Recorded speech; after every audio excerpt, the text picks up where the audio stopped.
David had the power to execute him at any point during his 40-year reign. He never did, not once. So why, with his last breath, did he finally give the order? And why did he need his son to carry it out? The man at the center of this question was not a villain from a foreign land. He was family. He was the most powerful soldier in Israel, and he may have known things that made him impossible to remove. His name was Joab. His mother, Zeruiah, was David's sister, which made Joab a nephew of the king. From the very beginning of David's rise to power, Joab was there. He was the commander of Israel's army, not for a season, but for roughly 40 years, across the entire span of David's reign. He was brilliant. He captured the city of Jerusalem. He won the war against the Ammonites. He held David's fractured kingdom together when it was close to collapse. But Joab had a shadow side that the text does not hide. Over the course of his career, he killed 3 men that David had not authorized him to kill. Each one was a political rival. Each one was removed at a moment that served Joab's interests. And after each killing, David condemned the act, but did nothing. The first was Abner. Abner had been the military backbone of the house of Saul, the dynasty that David replaced. When Abner switched sides and approached David to form an alliance, David welcomed him.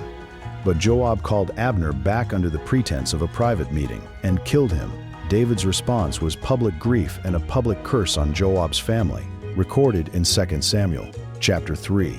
Yet Joab stayed in command. The second was Absalom, David's own son, who had launched a rebellion against his father.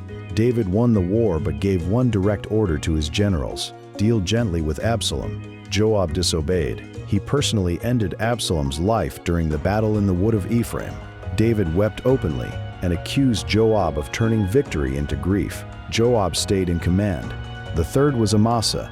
David had appointed Amasa to replace Joab as commander of the army, a direct demotion. Joab's response was swift. He greeted Amasa warmly, as if in friendship, and killed him where he stood. David said nothing. Joab stayed in command. 3 murders, 3 public condemnations, 0 consequences. Something was keeping David's hand from acting. To understand this, you have to understand the world Joab lived in. Around 3,000 years ago, Israel was a tribal confederation that had only recently become a monarchy. David's hold on power was fragile. The old loyalties of the tribes, blood feuds between clans, and the threat of rival dynasties made every political alliance a matter of survival. In that world, killing was not always simply a crime. Ancient Israelite law recognized the role of the blood avenger, a family member who had the right to take the life of the person who had killed a relative. When Joab killed Abner, he could point to the fact that Abner had killed his brother Asahel in battle, as recorded in 2 Samuel chapter 2. This was a legal gray area that made punishment complicated for David. Archaeologists have given us a window into the world where these events unfolded. Excavations at the city of David in Jerusalem have uncovered a large complex of walls and administrative spaces tentatively dated to the 10th century. The archaeologist Eilat Mazar argued this was likely part of David's royal court.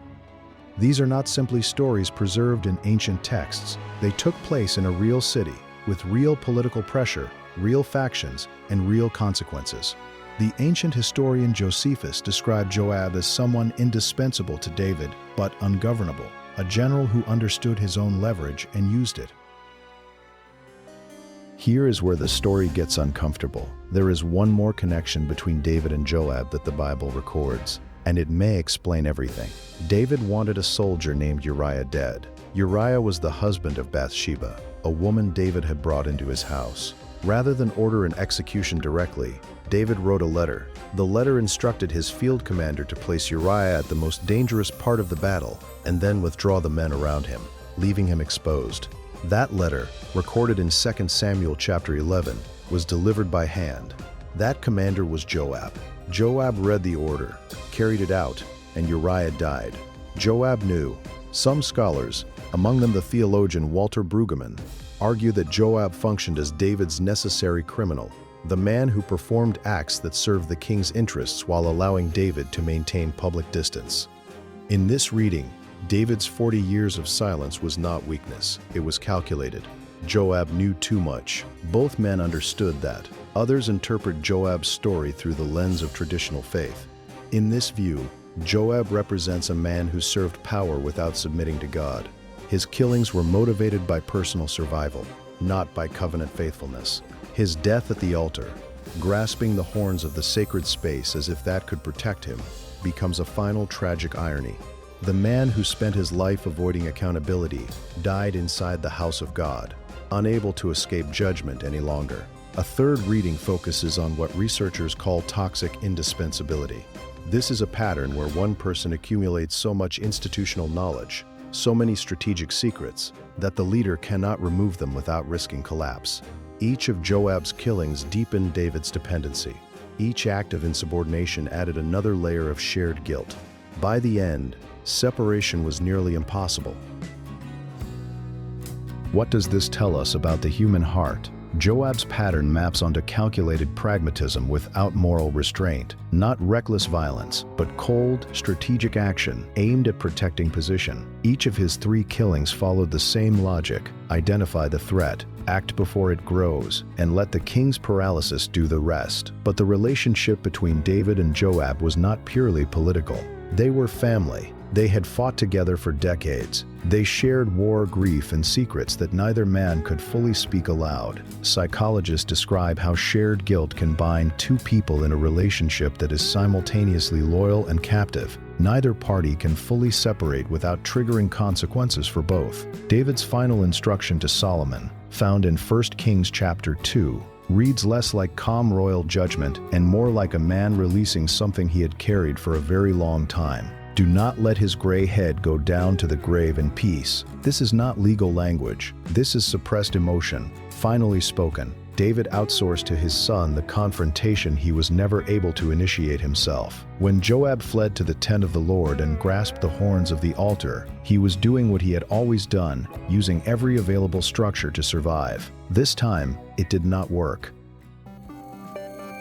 Joab never once disobeyed David's military strategy. He only disobeyed his moral commands, and for 40 years, David chose the general over the principal. The question the text leaves unanswered is the most uncomfortable one. Were they really so different from each other? Both were capable of removing a rival through the deaths of others. Both understood the gap between public condemnation and private acceptance. The story of Joab does not let us admire David from a comfortable distance. It asks us to sit with the complexity. The Bible does not celebrate Joab, but it records him honestly. His story is one of extraordinary ability turned against the very covenant it was meant to protect. And that may be the lesson that echoes across 3,000 years. Competence without conscience does not serve God. It only serves itself. If these ancient mysteries move you, if you believe that looking deeper into Scripture does not weaken faith, but strengthens it, hit the like button and subscribe. We will keep searching together.